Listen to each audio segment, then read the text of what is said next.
صباح الخير أيها الأصدقاء.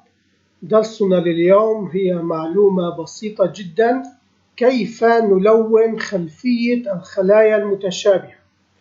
لنفترض أنه لدينا هنا هذا الجدول الذي يحتوي على مادة 3 مادة 4 مادة 1. يوجد تشابه وتكرار بأسماء المواد.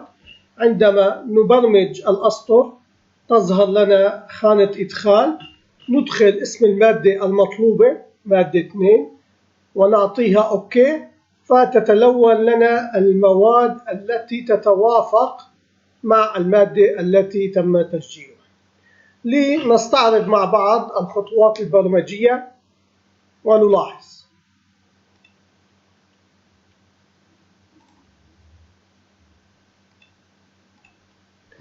لدينا هذه هي الأسطر البرمجية. عندما نفعل F5 ونسجل لنفترض A4 ونعطيه أوكي، نلاحظ أن A4 تلون.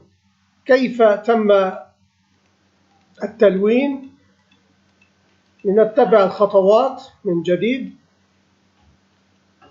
F5 نعطيه، هنا يتم احتساب إرجاع اللون الافتراضي لكل الجدول، وهنا يتم احتساب أن هذا المجال ما يحتويه، وهنا يطلب الإظهار، وهنا يطلب إظهار الجدول. ظهر. عندما نسجل A5 لنفترض، نلاحظ أن هنا سوف يقوم بعملية الحلقة. إنه الآن يبدأ ويتابع جميع الخلايا.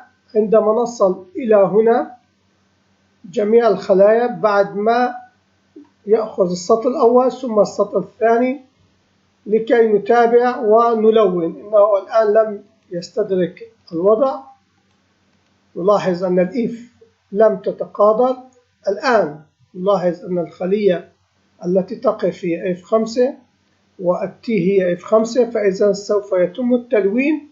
تم التلوين لأن البرمجية تتحرك بهذا الشكل. نلاحظ بعد عدة أسطر برمجية نقف إلى F5 الثانية.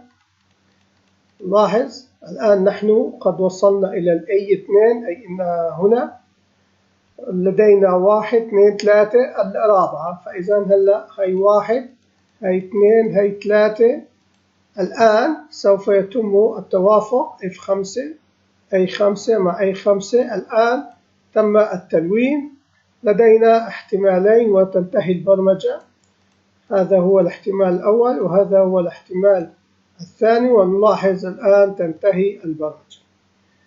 شكرا لمتابعتكم. نلتقي غدا إن شاء الله. أحببت أن أعاود وأذكركم بفكرة الترجمة الموجودة في اليوتيوب. عندما نختار من الإعدادات نختار اللغة التي تناسبنا للترجمة. نلتقي غدا إن شاء الله.